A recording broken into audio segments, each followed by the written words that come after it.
It's got to be real. Be real. Be real.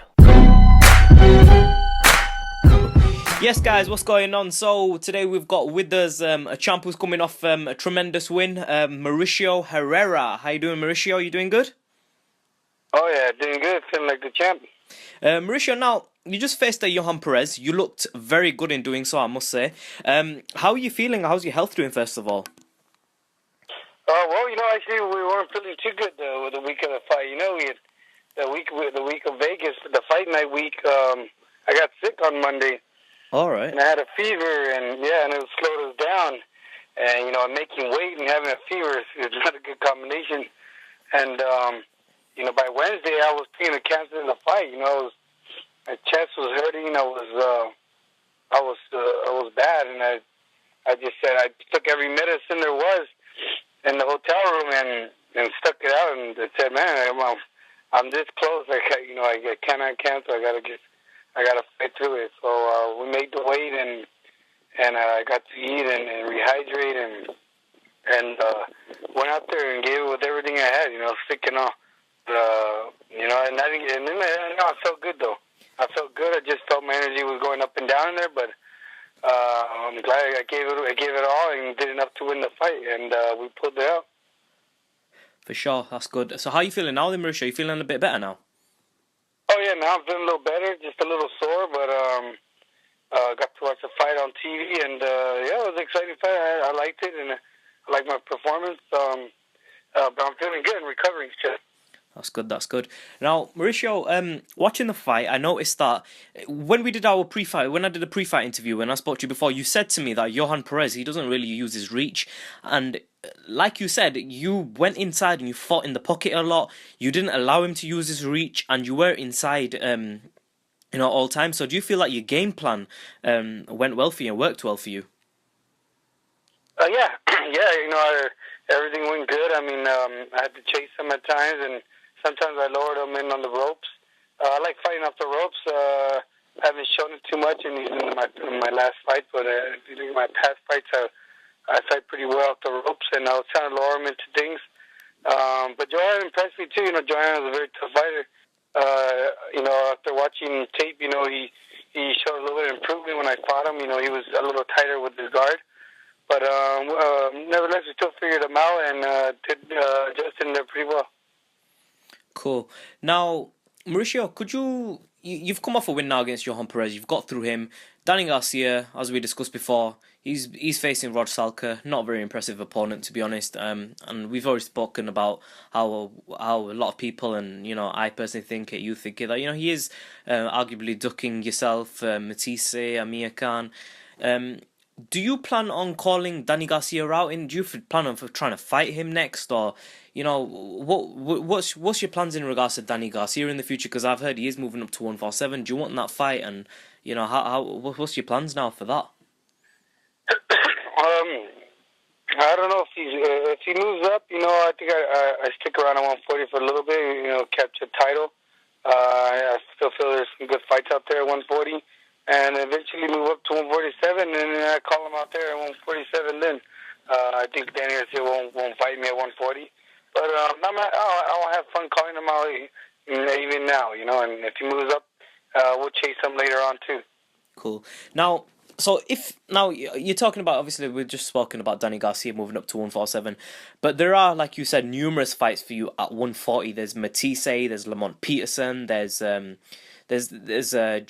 Adrian Broner out there. There's John Molina. There's even Chris Algieri there at 140, but he's fighting Pacquiao right now. But there's a packed light welterweight division there. Which names are you looking at in particular for your next fight?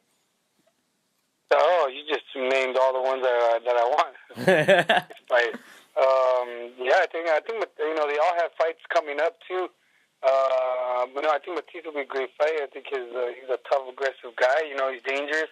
I love the dangerous fights. I think it's the best comes out of me. I think Matthysse can bring that out. Or Broner could bring that out. Molina, all the names you just said right there. I think Broner, Matthysse have fights coming up. I think in September.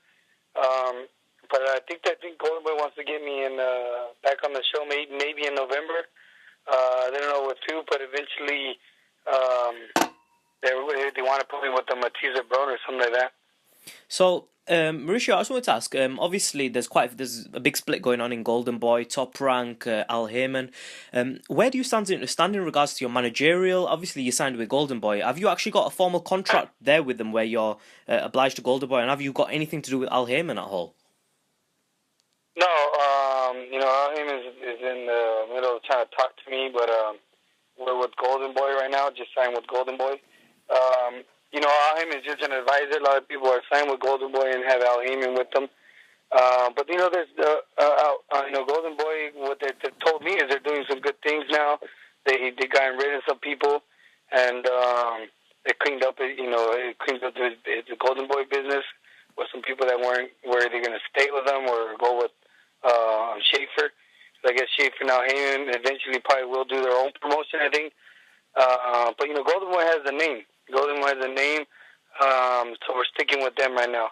And I haven't decided anything else. Just so far, I'm with Golden Boy. For sure. Now, who is your current? Who are you signed with in terms of your advisor? Have you got an advisor at the moment? Who is your advisor? That's they're trying to. I have a manager, Willie Silva. Although his contract has ended already. But most of the time, I usually do everything myself. I also manage myself, do all the decisions. So I don't have really too many advisors or managers on my side. I only have one, but basically I still do basically everything on my own. I have no contacts with anybody, so I feel more free that way. For sure. Now, there's talks being made about John Molina, Adrian Broner, Lucas Matthysse, and Adrian Broner. I'm not sure that Broner. I've not heard of Broner wanting to fight you anytime soon. Have you heard anything? I don't think you've heard anything about that yet, have you? No, I haven't heard anything about Broner wanting to fight me. No. Now, That's so just the names they mentioned. Yeah. So the other two names is obviously John Molina and Lucas Matthysse. Which one of them two would you prefer to face? Those are both the same. They're both aggressive. I think Matthysse, of course, is shorter reach. Molina, so I would like Matthysse. I think he's more dangerous. How would you go about fighting Matthysse if you were to fight him? I know you've got a good chin, and a lot of people felt you beat Danny Garcia. So how would you plan on facing Lucas Matthysse? I think Matthysse would box in the first half and then be sticking in the pocket in the second half and take it to him. For sure. Is there anything that you want to say to your fans out there? Because I know that you've built a few fans now after beating Johan Perez. Because I know that you became I think your stock shot up after the Danny Garcia fight. And I think including your Ruslan Provodnikov fight, you've got a decent, good resume. And I know you've built a lot of fans. What have you got to say to your fans out there now? I want to say to those fans, I want to thank all my fans. They're the ones that push me. Especially with the fight I just had. I was sick. And woke up at 2 in the morning. All I thought about was the fans, expecting me to go out there and expecting to watch me perform and find out who wanted to find out who Mauricio Herrera was. But I just want to say much love to all my fans. I want to thank them all. They motivate me and always be at my best as long as they keep pushing me. Right, Mauricio, thank you very much for your time, my brother. We really appreciate it, and hopefully when you announce your next opponent, we'll hopefully speak to you very soon, and anything we could do at Be Real TV to support you, brother, we're always here for you. All right, thank you, man. Thank Real TV. Thank you guys for doing this interview, and anytime I'm right here. I got a shout out to Be Real TV. Thank you, guys. Thank you, Mauricio. Appreciate it. Take care of yourself, my brother. We'll speak soon, yeah? Okay, take care. Take care of yourself. See you. Talk to you then. Bye.